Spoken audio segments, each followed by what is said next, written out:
Hello friends, welcome to my YouTube channel. आज हम अपना जो नदी तंत्र करने वाले हैं, हिमालय नदी तंत्र। हिमालय से जितनी भी नदियाँ निकलते हैं, हम सभी के बारे में हम पढ़ेंगे। तो सबसे पहले इसमें ये देख लेते हैं कि जो हमारी हिमालय की नदियाँ होती हैं उनमें हमेशा पानी रहता है। ठीक है, जो हमारी प्रायद्वीपीय पठार की नदियाँ हैं वो सूख जाती हैं, लेकिन इनमें हमेशा पानी रहता है। ये चीज़ इसमें खास बात है। और इसकी अभी नदियाँ देख लेते हैं। देखते हैं सिंधु नदी सबसे पहले। तो सिंधु नदी जो है उसको इंग्लिश में इंडस रिवर बोलते हैं, और इसका जो पुराना नाम है वो हिंडोस भी है। तो पूछा जाता है कि हिंडोस किस नदी का पुराना नाम है, तो सिंधु नदी का पुराना नाम हिंडोस भी है। देन उसके बाद ये नाम किसने दिया था? ईरानी जो थे और जो ग्रीक लोग थे, उन्होंने इसको हिंडोस नाम दिया था। किसको? सिंधु नदी को। और जो इसकी लेंथ है टोटल ओवरऑल वो 2880 किलोमीटर है, मतलब 2880 किलोमीटर्स है। और इंडिया में जो इसकी लेंथ है वो है 1114 किलोमीटर्स। और जो हमारी सिंधु नदी है वो क्या है? मानसरोवर झील से निकलती है और बोखारचू ग्लेशियर से। ठीक है, मानसरोवर झील है और ग्लेशियर कौन सा है? बोखारचू ग्लेशियर। और जो सिंधु नदी है वो तिब्बत से निकलती है हमारी, जो तिब्बत में मानसरोवर झील और बुखारचू ग्लेशियर है। देन उसके बाद डोमचक से भारत में प्रवेश करते हैं। डोमचक एक जगह का नाम है। तो ये भारत में एंटर करती है इंडिया में। कहाँ से? डोमचक जगह से। देन उसके बाद Leh only situated city situated on bank of Indus. इसका मतलब ये है कि लेह एक ऐसी ओनली सिटी है, एकमात्र ऐसा शहर है जो कि हमारी सिंधु नदी के किनारे पर स्थित है, और कोई भी ऐसा शहर नहीं है। देन उसके बाद तिब्बत में जो सिंधु नदी है उसको लायंस माउथ या फिर सिंगी खंबाब भी बोला जाता है। ठीक है, इतना क्लियर है। देन उसके बाद हम देखते हैं ट्रिब्यूटरीज़ को। तो ट्रिब्यूटरीज़ देखते हैं तो झेलम नदी, इसकी जो हमारी सिंधु नदी है इसकी बहुत सारी ट्रिब्यूटरीज़ हैं। तो उसमें जो हमारी ट्रिब्यूटरीज़ होंगी हमेशा वो एक होंगी राइट हैंड वाली, एक होंगी लेफ्ट हैंड वाली। ठीक है, बाईं ओर की सहायक नदियाँ और दाईं ओर की सहायक नदियाँ। तो कैसे पता चलेगा कि बाईं ओर की कौन सी और दाईं ओर की? तो हमें पता होना चाहिए कि वो किस डायरेक्शन में हमारी नदी बह रही है। तो जैसे हमारी मानसरोवर झील है तो यहाँ से हमारी सिंधु नदी निकलती है, तो इस डायरेक्शन में वो बहती है। तो यहाँ पे अपने आप को एज्यूम करके देखते हैं, यहाँ पे अगर हम खड़े होंगे तो ये हमारी राइट साइड होगी, हमारी लेफ्ट साइड होगी। तो ये हमारी लेफ्ट साइड की ट्रिब्यूटरीज होंगी, सहायक नदियाँ होंगी, और ये राइट साइड की। तो ट्रिब्यूटरी का मतलब क्या है? सहायक नदियाँ। देन उसके बाद झेलम। झेलम क्या है? झेलम का जो पुराना नाम है वो वितासता और व्यात है। ये क्वेश्चन पूछा भी गया है कि व्यात किस नदी का पुराना नाम है। और ओरिजिन कहाँ से होता है इसका? वेरीनाग से। तो वेरीनाग से ये निकलती है। और मियंडर, मियंडर का मतलब होता है ऐसे सांप की तरह से चलती हुई, टेढ़ी मेढ़ी चलती है। तो मियंडरिंग करना इसको बोलते हैं। तो जितनी भी नदियां हैं वो सारी की सारी क्या है? अपनी मैच्योर स्टेज या फिर ओल्ड स्टेज में ही क्या करती है? मेंडर करती है। लेकिन झेलम एकमात्र ऐसी नदी है जो अपनी यूथफुल स्टेज में ही मेंडर करना स्टार्ट कर देती है। और ये भी बहुत ज़्यादा इंपॉर्टेंट क्वेश्चन बन जाता है। और जो झेलम नदी है वो अपना पानी वुलर लेक को देती है, जो कि हमारी लार्जेस्ट फ्रेश वाटर लेक है। ठीक है। देन उसके बाद आती है हमारी सेकंड नदी। और जितनी भी हम ये नदी पढ़ रहे हैं, झेलम, चेनाब, रावी, ब्यास, सतलुज, ये हमारी जो पंचनद नदियाँ इनको हम बोलते हैं। और ये नदियाँ हमारी लेफ्ट हैंड ट्रिब्यूटरीज हैं, बाईं ओर की सहायक नदियाँ। चेनाब के ऊपर आती है, तो चेनाब हमारी बारालाचिला दर्रे से निकलती है, बारालाचिला पास बोलते हैं। और अस्किनी इसका पुराना नाम है। और ये सबसे बड़ी लार्जेस्ट ट्रिब्यूटरी है किसकी? इंडस नदी की, मतलब इंडस रिवर की, जो हमारी सिंधु नदी की सबसे बड़ी ट्रिब्यूटरी है। लार्जेस्ट और लॉन्गेस्ट आएंगी इसमें, तो आप कंफ्यूज मत होना कि लार्जेस्ट और लॉन्गेस्ट में क्या फ़र्क है। तो लार्जेस्ट का मतलब है बड़ी इन द सेंस एरिया, कि ज़्यादा एरिया इसने कवर किया हुआ है। और लॉन्गेस्ट में हो जाएगा कि वो जो है इस ये तो एरिया के टर्म्स में हो जाएगा, और वो कितनी लंबी जगह तक वो फ्लो कर रही है, तो वो हो जाएगा हमारा लॉन्गेस्ट। देन आती है हमारी थर्ड रावी नदी, जो कि रोहतांग पास से क्या है?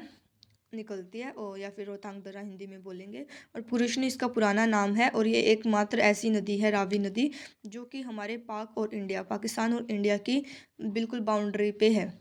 ठीक है, तो इसको ट्रांस बाउंड्री रिवर भी बोलते हैं, किसकी? पाकिस्तान और भारत की। देन आती है हमारी फोर्थ नदी, जो कि है व्यास। व्यास नदी हमारी रोहतांग दर्रे से ही निकलती है, और इसका पुराना नाम है बिपासा। और ये पाकिस्तान में फ़्लो नहीं होती।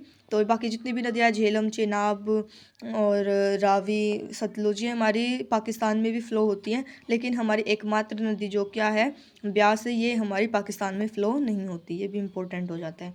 देन हमारे आते हैं फिफ्थ नदी, जो कि है सतलुज।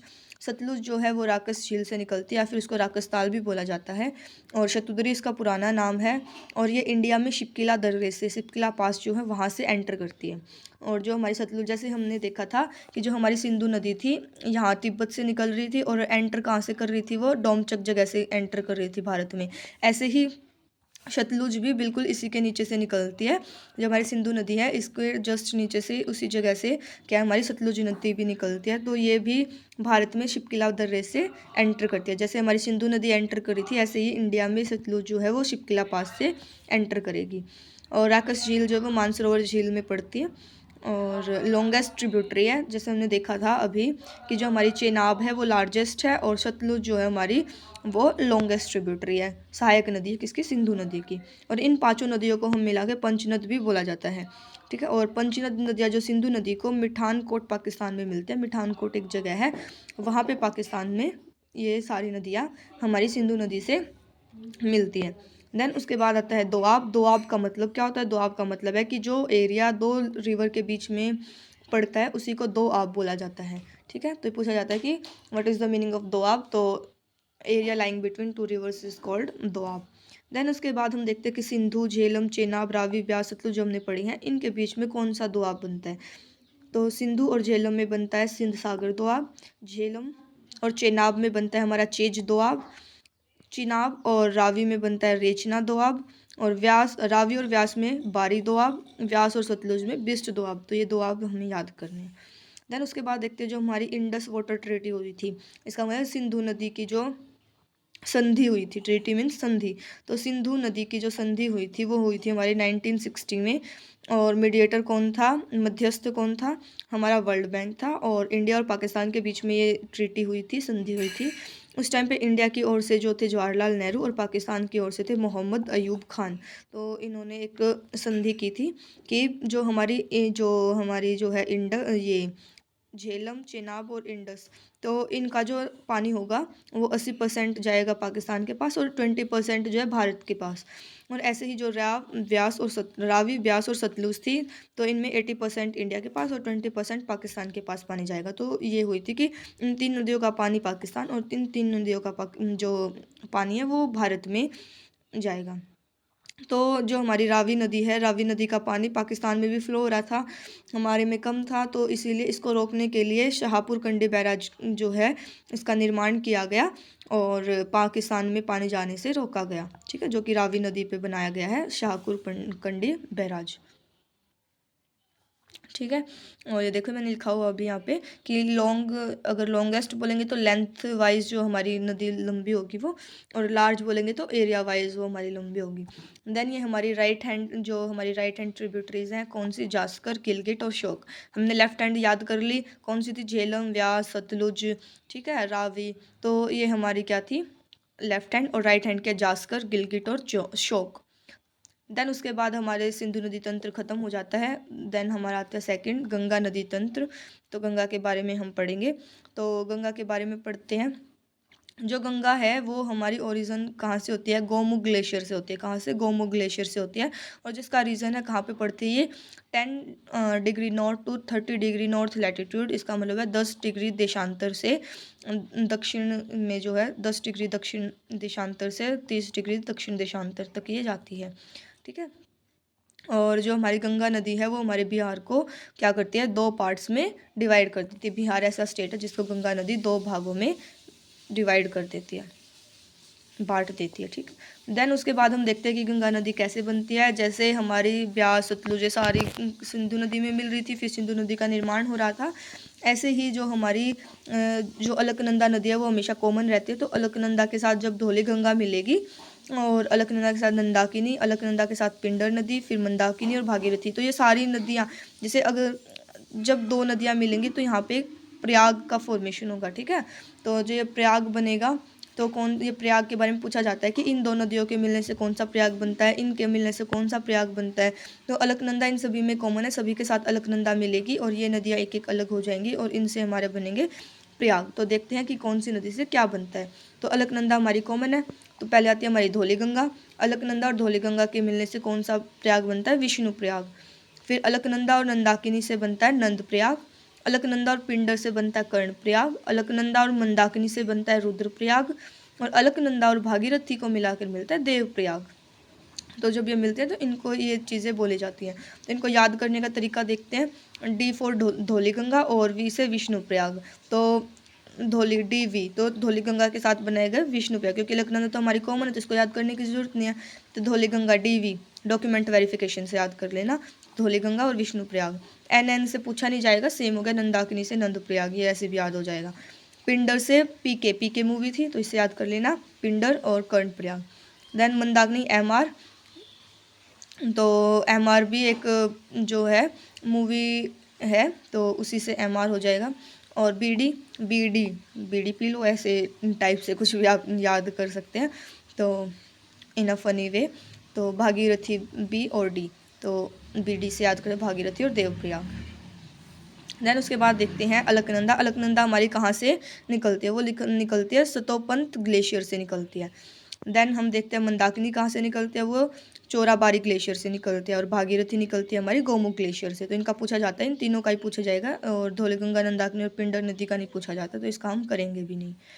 देन हम देखते हैं जो हमारी गंगा नदी है, गंगा नदी की लेफ्ट हैंड, जो मैंने बताया था कि लेफ्ट बैंक ट्रिब्यूटरी और राइट बैंक, तो मैंने लेफ्ट जो बाईं ओर से मिलती है और राइट जो दाईं ओर से मिलती है।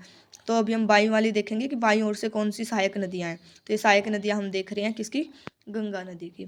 तो गंगा की कौन सी है, रामगंगा, गोमती, घाघरा, गंडक, कोशी और महानंदा। तो ये हमारी 6 नदियाँ हैं जो कि सहायक नदियाँ हैं गंगा की। तो जो रामगंगा है वो मिलती है, जो रामगंगा गंगा से कहाँ मिलती है, बिजनौर जगह जो है वहाँ पे जाके ज्वाइन करती है गंगा को। गोमती गाजीपुर में मिलती है, घाघरा जो है वो छापरा में मिलती है, गंडक सोनपुर में मिलती है, कोसी भागलपुर में मिलती है, और महानंदा का पूछा नहीं जाता। तो आपको ये याद करना है कि रामगंगा गंगा नदी से कहाँ पर मिलती है, बिजनौर में, गोमती गंगा नदी से कहाँ मिलती है, गाजीपुर में, घाघरा से छापरा, ये भी याद हो जाएगा, गोमती से गाजीपुर। तो ऐसे आप याद कर लेना कि कहाँ पे ये मिलती हैं। तो ये लिखा हुआ है कि कहाँ पे ये आपस में मिलती है गंगा नदी, और ये इनकी सहायक नदियाँ कौन सी कहाँ मिलती हैं। देन उनके बारे में और एक्स्ट्रा इन्फॉर्मेशन हम पढ़ लेते हैं। गोमती जो है, गोमती पीलीभीत जो जगह है वहाँ से निकलती है, और गोमती नदी के किनारे, बैंक मतलब कि इसके किनारे पे जो शहर है वो कौन सा है, लखनऊ शहर इसके किनारे पे पड़ता है गोमती नदी के। देन उसके बाद घाघरा के बारे में देखते हैं। घाघरा जो है वो मापचा चुंगो जो ग्लेशियर है वहाँ से निकलते हैं, तिब्बत में पड़ता है ये, और ये लार्जेस्ट ट्रिब्यूटरी है। जैसे हमने सिंधु नदी में देखा था, चेनाब थी जो, वो हमारी लार्जेस्ट ट्रिब्यूटरी, ऐसे ही हमारी लार्जेस्ट ट्रिब्यूटरी गंगा की कौन है, घाघरा। ठीक है, लार्जेस्ट मैंने बताया था किस में, एरिया जो एरिया की टर्म्स में है, घाघरा है। देन उसके बाद देखते हैं गंडक। गंडक जो है वो न्यूबाइन हेमल ग्लेशियर से निकलती है, और ये ग्लेशियर कहाँ पे है, नेपाल में। देन देखते हैं कोशी। कोशी जो है शोर ऑफ बिहार भी इसको बोला जाता है, ये काफ़ी इंपॉर्टेंट है, इसको याद रखना। देन उसके बाद आते हैं हम घाघरा नदी के बारे में पढ़ लेते हैं, इनकी सहायक नदियाँ। तो जो घाघरा है नेपाल में इसको करनाली नाम से जाना जाता है। ठीक है, और शारदा, सरयू और गौरी गंगा इंडिया में इनसे मिलते हैं, मतलब कि जो हमारा भारत है, भारत में जो शारदा, सरयू और गौरी गंगा ये एक ही नदी के नाम है। तो इससे जो है भारत में आके ये क्या है, घाघरा नदी मिलती है, नेपाल से निकलती है, और भारत में जब एंटर करती है तो जो ब्रह्म घाट है, ब्रह्म घाट पर इन नदियों से वो मिलती है। ठीक, देन उसके बाद देख लेते हैं हमारी घाघरा की ट्रिब्यूटरी सहायक नदियाँ, तो है तीला, सेठी और भेरी। ठीक है, तो घाघरा की सहायक नदियाँ होगी तीला, सेठी और भेरी। देन हमारी आती है गंडक। ठीक है, पहले हमने देखा गंगा की जो सहायक नदियाँ हैं उसके बारे में देखा, और जो उसकी सहायक नदियों की सहायक नदियाँ अब उसके बारे में हम पढ़ रहे हैं। तो गंडक, गंडक की है त्रिशूल गंगा और काली गंडक। देन ये प्रीवियस ईयर में पूछी गई है सारी चीज़ें, इसकी घाघरा की भी सहायक नदियाँ पूछी गई है, गंडक की भी पूछी गई हैं, गंगा की पूछी गई, तो काफ़ी इंपॉर्टेंट ये लेक्चर है, तो लास्ट तक देखना इसको।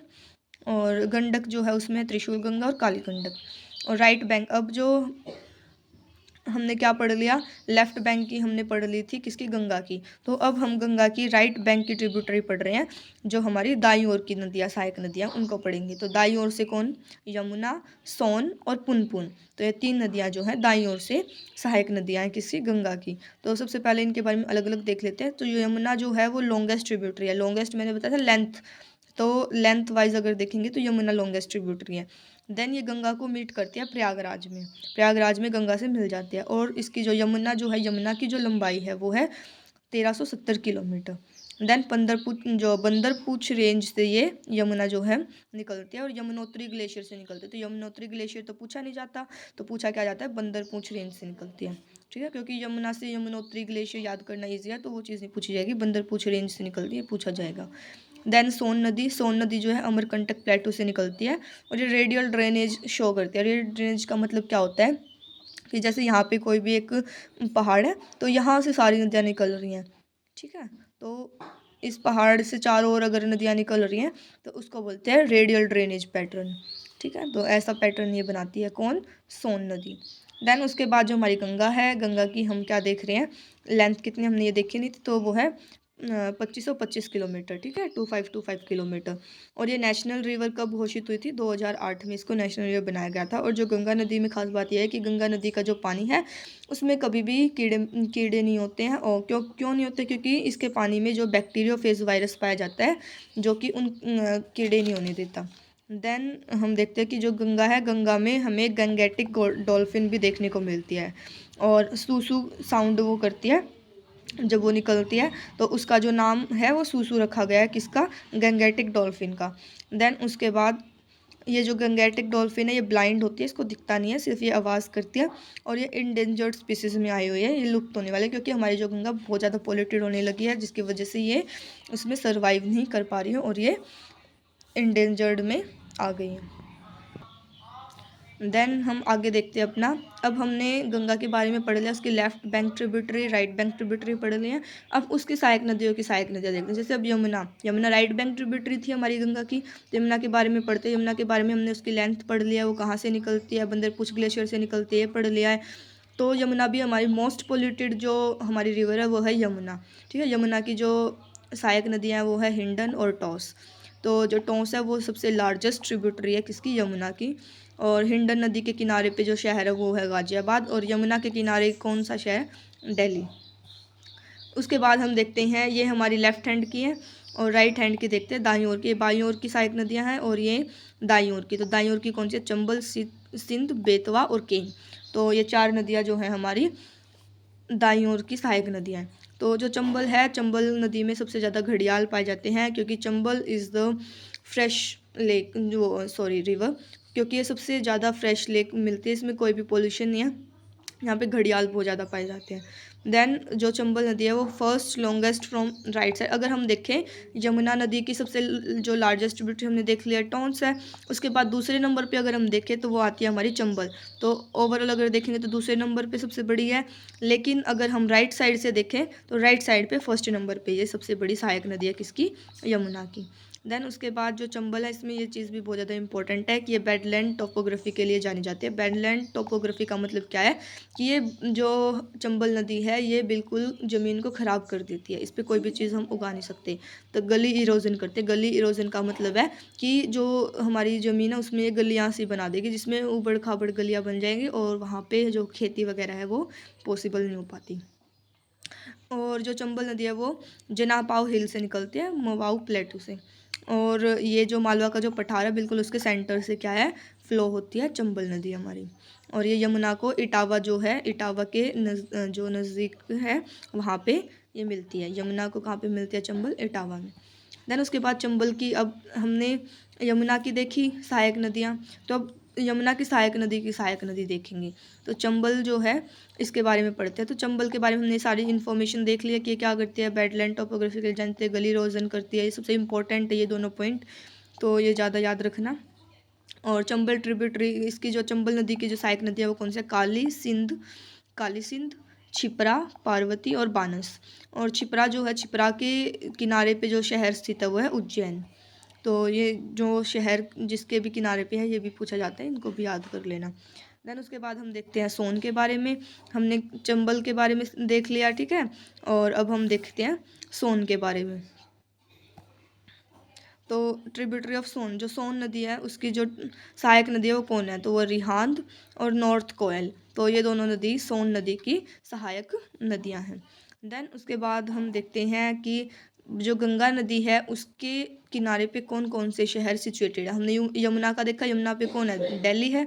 ठीक है, तो ऐसे ही गंगा के पे देखेंगे, और गंगा पे जो है ये सीरीज वाइज भी पूछ लेता है, तो याद रखना। कानपुर सबसे पहले आता है, कानपुर, देन प्रयागराज, वाराणसी, पटना और भागलपुर। तो ये हमें सीरीज़ में याद करने हैं 5 शहर जो कि हमारी गंगा के किनारे पर स्थित है। देन हमारी आती है जो हुगली नदी है। तो हुगली नदी जो हमारी गंगा नदी है, गंगा नदी में सारी मिल रही थी, सहायक नदियाँ बन रही थी, लेकिन एक मात्र ऐसी नदी है जो कि गंगा नदी से निकल रही है। वो कौन सी है? हुगली नदी। डिस्ट्रीब्यूटरी का मतलब वो गंगा नदी से निकल रही है, ठीक है, और सारी उसको ज्वाइन कर रही थी, लेकिन गंगा नदी से निकलने वाली नदी कौन सी है? हुगली नदी। और हुगली नदी के किनारे पे कौन सा शहर है? कोलकाता। और डिस्ट्रीब्यूटरी का मतलब यही है कि जो गंगा से निकल रही है। देन फ्रॉम फरक्का, और कहाँ से, किस जगह से निकलती है हुगली नदी गंगा नदी से? वो है फरक्का जगह से निकलती है। और यहाँ पे डैम भी बनाया गया, फरक्का डैम, जो कि 1975 में ये सारी चीज़ें हुई थी, डैम बनाया गया था। और 1996 में क्या हुआ था? म्यूचुअल एग्रीमेंट हुआ था इंडिया और बांग्लादेश के बीच में, ठीक है। क्या एग्रीमेंट हुआ था? गंगा वाटर ट्रीटी, मतलब कि पानी को लेके, गंगा के पानी को लेके किसके, बांग्लादेश और इंडिया के बीच में एक संधि हुई थी, ठीक है, एग्रीमेंट जिसको बोल सकते हैं, जिसको हम फरक्का एग्रीमेंट भी बोला जाता है। उसी टाइम पे फरक्का डैम बनाया गया था, इसी एग्रीमेंट को लेके फरक्का डैम बनाया गया था। तो गंगा, बांग्लादेश में गंगा को क्या बोल, जब बांग्लादेश में एंटर करती है गंगा, तो वहाँ पे बांग्लादेश में गंगा को गंगा नहीं बोला जाता, पद्मा बोला जाता है। तो 1996 में फरक्का एग्रीमेंट हुआ था, जिसको हम गंगा वाटर ट्रीटी भी बोलते हैं, गंगा नदी संधि, ठीक है। और ये उसके बाद हम देखेंगे कि जो इम्पोर्टेंट है कि जो हमारा नेशनल वाटरवे फर्स्ट है वो कौन सा? लॉन्गेस्ट वाटरवे है, जो कि भागीरथी हुगली नदी तंत्र पर सिचुएटेड है। और जो हुगली नदी है वो हमारी प्रयागराज यूपी से हल्दिया इन वेस्ट बंगाल तक बहती है। और हमारा जो सेकंड नेशनल वाटरवे है वो कौन सी नदी पर? ब्रह्मपुत्र नदी पर। पहला कौन सी पे था? भागीरथी और हुगली नदी के तंत्र पर था, और दूसरा जो है हमारा वो ब्रह्मपुत्र नदी पर है, ठीक है। देन उसके बाद ये हमारा कंप्लीट हो गया है, हमारी गंगा नदी, यमुना नदी, ये हमने कंप्लीट कर ली हैं। और हमने सिंधु नदी भी कंप्लीट कर ली है, उनकी सहायक नदियाँ कंप्लीट कर ली हैं। अब आती है हमारी थर्ड, ब्रह्मपुत्र नदी तंत्र। जो मेन हमने 3 पढ़ी थी, सबसे पहले हमने सिंधु नदी पढ़ी थी, उसके बाद हमने गंगा नदी तंत्र पढ़ा था, और अब आता है हमारा ब्रह्मपुत्र। ये मेन 3 है, बाकी इनकी सहायक नदियाँ थी और उनकी सहायक नदियाँ। तो ये तीनों तंत्र हमने पहले सिंधु नदी तंत्र पढ़ा, अब गंगा नदी तंत्र पढ़ा, और फिर अब ब्रह्मपुत्र नदी तंत्र पढ़ेंगे। तो जो ब्रह्मपुत्र नदी है वो जो इसकी लेंथ है वो 2900 किलोमीटर है, और इंडिया में जो इसकी लेंथ है वो है 1916 किलोमीटर, 1916 किलोमीटर। देन उसके बाद ये कहाँ से निकलती है? कैलाश मानसरोवर से निकलती है, और चेम युंगडुंग ग्लेशियर से निकलती है, जिसको अंगसी ग्लेशियर भी बोला जाता है, इसका दूसरा नाम है यंगशी ग्लेशियर। और तिब्बत में इसको यारलुंग सांगपो के नाम से जाना जाता है, इसको, ब्रह्मपुत्र नदी को। देन उसके बाद जो सिंटेक्शियल बेंडिंग ऑफ हिमालय, मतलब क्या है कि जैसे जैसे यहाँ से हमारे, जैसे हमारी ब्रह्मपुत्र नदी है, ठीक है, तो ऐसे ऐसे यहाँ पे जाएगी, तो यहाँ पे जाके क्या होगा, एक पर्वत हमें मिलेगा, नामचा बरुआ पर्वत, जो क्या करेगा, इस नदी को ऐसे यू टर्न की साइड ऐसे यू टर्न मार लेगी ये नदी यहाँ से, ठीक है। तो यू टर्न ले लेगी यहाँ से, तो ये जो जगह है इसको हम सिंटेक्शियल बेंडिंग बोलते हैं हिमालय की, जो कि नामचा बरवा पर्वत की वजह से होते हैं। यहाँ से यू टर्न लेगी, फिर ये यहाँ से यू टर्न लेने के बाद क्या, ये अरुणाचल प्रदेश में जाएगी। अरुणाचल प्रदेश की जो पहाड़ियाँ हैं वहाँ पे इसको सियांग बोला जाता है। फिर जब ये अरुणाचल प्रदेश में पहुँचेगी तो उसको जो हमारी ब्रह्मपुत्र नदी, इसको दिहांग बोला जाएगा। देन ये असम में एंटर करेगी तो असम में इसको ब्रह्मपुत्र बोला जाता है, ठीक है। तो इसका नाम ब्रह्मपुत्र कहाँ से पड़ा है? असम से पड़ा है। उससे पहले इसको सियांग, दिहांग, और तिब्बत में यारलुंग सांगपो, ये सारी चीज़ें बोला जाता है। और ब्रह्मपुत्र कहाँ पे आके पड़ा है? इसका नाम असम में आके। और असम में आके क्या करती है, ये माजुली आइलैंड बनाती है। जो ये माजुली आइलैंड है इस वर्ल्ड का लार्जेस्ट रिवरियन आइलैंड है, रिवर के बनाया गया सबसे बड़ा आइलैंड जो है माजुली आइलैंड है। देन उसके बाद यहाँ से क्या है, असम के बाद ये साउथ की साइड क्या है, टर्न हो जाती है। और कहाँ से होगी ये, जो असम में एक डुबरी जगह पड़ती है, तो डुबरी जगह से क्या है, ये साउथ की तरफ मुड़ जाएगी और फिर बांग्लादेश में जाएगी, और बांग्लादेश में इसका नाम जमुना है। तो ये सारे नाम हमें याद करने हैं कि अरुणाचल प्रदेश की पहाड़ी में इसको क्या बोला जाता है, अरुणाचल प्रदेश में क्या बोला जाता है, असम में क्या बोला जाता है, तिब्बत में क्या बोला जाता है, और फिर बांग्लादेश में इसको जमुना बोला जाता है। और जो पद्मा और जमुना, ठीक है, पद्मा हमने देखा था गंगा नदी को बोला जाता है बांग्लादेश में, तो पद्मा और जमुना मिलके, ठीक है, मतलब क्या है, गंगा नदी और ब्रह्मपुत्र नदी मिलके क्या बनाती है, मेघना बनाती है, ठीक है, मेघना नदी बनती है इन दोनों से। तो ये जो मेघना नदी है इसकी जो ट्रिब्यूटरी है, सहायक नदी है, वो बराक है, और ये बराक कहाँ से निकलते हैं, मणिपुरी हिल से निकलती है। देन जो मेघना है वो क्या करती है, हमारा वर्ल्ड का लार्जेस्ट डेल्टा बनाती है, जो कि है सुंदरबन डेल्टा। और ये सुंदरबन डेल्टा नाम कैसे पड़ा, क्योंकि उस जगह में सुंदरी ट्रीज सबसे ज़्यादा देखने को मिलते हैं, तो इसलिए इसका नाम सुंदरबन डेल्टा रख दिया गया। देन हम ब्रह्मपुत्र की जो सहायक नदियाँ हैं वो देख लेते हैं, दिबांग, लोहित, धानसारी, सुबनसारी, तीस्ता और मानस और कामिंग। तो जो हमारी पहले के दिबांग, लोहित और धानसारी ये हमारी बाईं ओर की सहायक नदियां हैं, और जो सुबनसारी, तीस्ता, मानस और कामेंग ये हमारी राइट बैंक ट्रिब्यूटरी, इसका मतलब है कि दाईं ओर की सहायक नदियां हैं। और जो हमारी ईस्टर्न मोस्ट बाउंड्री है हिमालय की, वो कौन सी नदी करती है, ब्रह्मपुत्र नदी। ठीक है, जहाँ पे ब्रह्मपुत्र नदी है वहाँ पे हमारी ईस्टर्न मोस्ट बाउंड्री बनती है पूर्व की, जो कि हिमालय की। देन उसके बाद हम देखते हैं कि मोस्ट इम्पॉर्टेंट, ये सबसे ज़्यादा इम्पोर्टेंट है, ये सीजीएल के मेंस में भी पूछा गया है, और एसएससी ने इस क्वेश्चन को ठीक होते हुए भी गलत मान के सभी को फ्री में नंबर बांट दिए हैं, जो कि बहुत गलत है। और पता नहीं एसएससी ने क्या ही सोचा है, सारे स्कैम चले हुए हैं। तो ये देख लेते हैं, मोस्ट इंपॉर्टेंट क्वेश्चन है, मेंस में भी आया हुआ है। एंटीसीडेंट रिवर्स या फिर पूर्ववर्ती नदियाँ होती क्या है, कौन से इसके एग्जाम्पल है। तो एग्जाम्पल पूछा जाता है कि 4 क्वेश्चन जो 4 दे देंगे, या तो ये पूछेंगे कि इनमें से कौन सी पूर्ववर्ती नदी नहीं है, या फिर ये देंगे कि इनमें से कौन सी पूर्ववर्ती नदी है। तो ये क्वेश्चन पूछा जाता है। तो मेंस में आया था, सीजीएल मेंस में अभी लेटेस्ट। तो एंटीसीडेंट रिवर्स का मतलब होता है कि इसका मतलब ये नहीं कि पूर्ववर्ती नदियाँ नाम से पता चल रहा है कि पूर्व से बहने वाली होंगी, नहीं, इसका मतलब ये नहीं है बिल्कुल भी। इसका मतलब है कि हिमालय से भी पहले बहने वाली नदियाँ, जो हिमालय से भी पहले अपन जो बहती थी नदियाँ, उनको पूर्ववर्ती नदियाँ या फिर एंटीसीडेंट रिवर बोला जाता है, जो कि कौन सी है, सतलुज, कोसी और सिंधु। तो ये नदियाँ कौन सी है, पूर्ववर्ती नदियाँ, एंटीसीडेंट रिवर है। सो आप लोगों के सेशन कैसा लगा, अगर आप लोगों को अच्छा लगा हो तो मैं इसका अगला पार्ट, नेक्स्ट पार्ट जो है प्रायद्वीपीय पठार की जो नदियाँ हैं वो भी लेके आऊँगी, प्रायद्वीपीय नदियाँ। तो कमेंट में ज़रूर बताना कि आप लोगों के लिए ये बेनिफिशियल है या नहीं। और अगर आप लोगों को ये जो नोट्स हैं ये चाहिए, तो मैं टेलीग्राम पे जो है पीडीएफ बना के इनकी सेंड कर दूँगी। तो आप मुझे कमेंट में ज़रूर बताना, और कैसा लगा सेशन ये भी बताना। So thank you for watching my video. तो आज हमने अपना जो नदी का तंत्र है वो सारा कंप्लीट कर लिया, हिमालय नदी तंत्र। Thank you.